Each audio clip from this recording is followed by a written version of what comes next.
All right, man. Your first Bellator fight week. We've seen you in PFL. We've seen you in the UFC, Brave, but here you are, Bellator banner in the backdrop. Yeah. How does it feel to be with Bellator? Feels good, man. I feel like I found my new home. Just super excited to get it started. Yeah. And talk to me about, catch me up a little bit, because the last time we saw you was in, the MMA Junkie talked to you was in March at the Dominance press conference, and you were with PFL, talking about, excited for the next season and everything, and then pandemic hits. You're no longer with them, and now you're with Bellator. So what happened in between then and now? Yeah, well, the whole world kind of ended, So it was the PFL, they canceled their season, and it kind of left me on the back burner. I didn't really know what was going on. They were kind of silent for those first few months, and then I was just training, doing my thing, and then I talked to Ali, and he said, hey, PFL released you, but we're not going to fight it because it's a blessing in disguise. We got other options. That's a long time to be sitting out, especially in your prime, and I'm a momentum fighter. I want to keep fighting, so he's like, let's just hold tight, And then come September, I headed out back to Vegas. I was just there until I fought, So I was training, getting ready for a fight. I didn't know where it was going to be. I'd expressed interest in Bellator, and he said he was going to talk to them, and he got back to me and said, hey, they're interested, but we're just got to hold off on a little bit. He's just negotiating and doing his thing, And so I was just getting ready for anything, man. Like, I was ready for a fight the following week, after the following week. I was like, just anything that pops up. So, and then this fight came about, it was about 4 weeks out, and I'd already been training for, 6 weeks steady in Vegas. And now here we are, so I've had probably the best camp of my life, just because I was training so hard the whole time and taking like adamant rest when I needed it, and yeah, it was just it all worked out really, really well. Yeah, that's what I was gonna say. Like, at the time, I'm sure losing your job with a MMA promotion's not what a fighter wants to hear. But Yeah. Looking back on it, with them not having a season and now you having an opportunity here, it seems like things played out pretty well for you. Absolutely, like you look at a lot of their fighters that are stuck, and they're getting paid $1,000 a month. That's not feasible, So here I am, continuing my career, starting my new home, starting the new chapter of my career that I plan to stay for potentially the rest of my career. So I'm really happy with it. Yeah, and you just touched on it, but I rattled off all the great promotions you fought for. So how do you feel like you get consistency enough to kind of stick around here, really make a mark, make a title push, those sorts of things? Is there any type of changes that you have to make in order to call Bellator your home for a while? I just think, going out there and performing, like being me, not putting too much emphasis on I have to do this, I have to do that.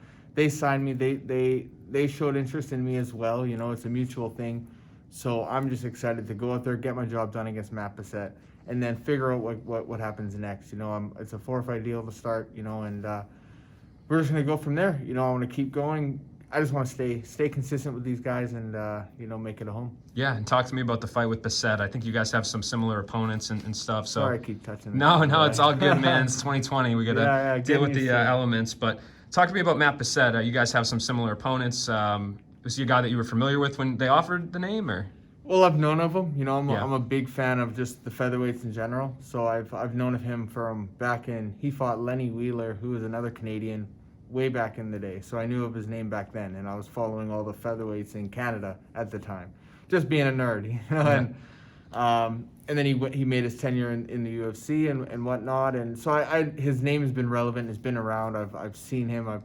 I didn't really watch too many of his fights until his name came across, and then I watched it up. I got a good idea of what he brings to the table, and I think it's a great matchup for me. And he is a perfect matchup for me. He's got a lot of fights. He's a gamer. He's going to bring the best out of me. Yeah, for sure. And are you keeping close tabs on the featherweight tournament that's going on too? Have you kind of watched some of those fights? I'm a nerd, man. Yeah. I was following it when I was in the PFL tournament last year. You know, they had started it about the same time, but with the pandemic it got delayed, But I watched the first round, the 16. I was super excited about it. That's kind of what got me interested in Bellator so much too. Is their featherweight division is so deep and it's so talented and not just older vets and whatever. They've got a lot of young talent coming up that they're building themselves, and I feel like I fit right in. I'm 28 years old. I've got youth and experience, so I think I match up really well with a lot of these guys. As for the tournament, I'm just gonna let that thing play itself out. You know, I like to watch as a fan and as a competitor, and you know, as a co-athlete in the division. You know, so what I'm just gonna watch it, do my thing. I got Matt Bessette. I got, you know, probably another fight after that before this whole thing wraps up.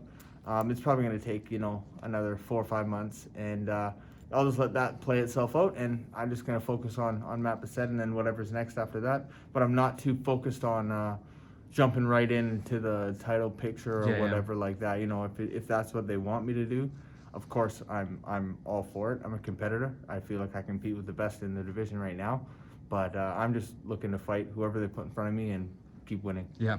And do you feel like it's a little bit of a? I'm sure you would have liked to compete at the tournament if you had been with Bellator when it started and everything. But I almost feel like the position you're in is almost better, right? Because at the end of this whole thing, Patricio or AJ McKee or Darian Call, whoever has the belt, they're not going to be on the top of a bracket that you were in. Like you're going to be a new fresh face. So I mean, do you kind of view it that way, that it's like, hey, there's some advantages to that I didn't participate in this too? No, actually, you just brought that to my attention. That's actually a good point. You know, it keeps me in the picture but out of the picture at the same time. So I do like it like that too. You know, it worked out. Everything's been working out perfectly, man. Last question for you. What kind of first impression do you expect to make on Thursday for Bellator fans? Just that this new crop is in, this new talent's in. You know, it's somebody to watch out for. I expect to really put on a showcase everywhere, you know, from the feet to the floor. Awesome. Well, I appreciate the time and good luck, man. Thank you, man. Appreciate it.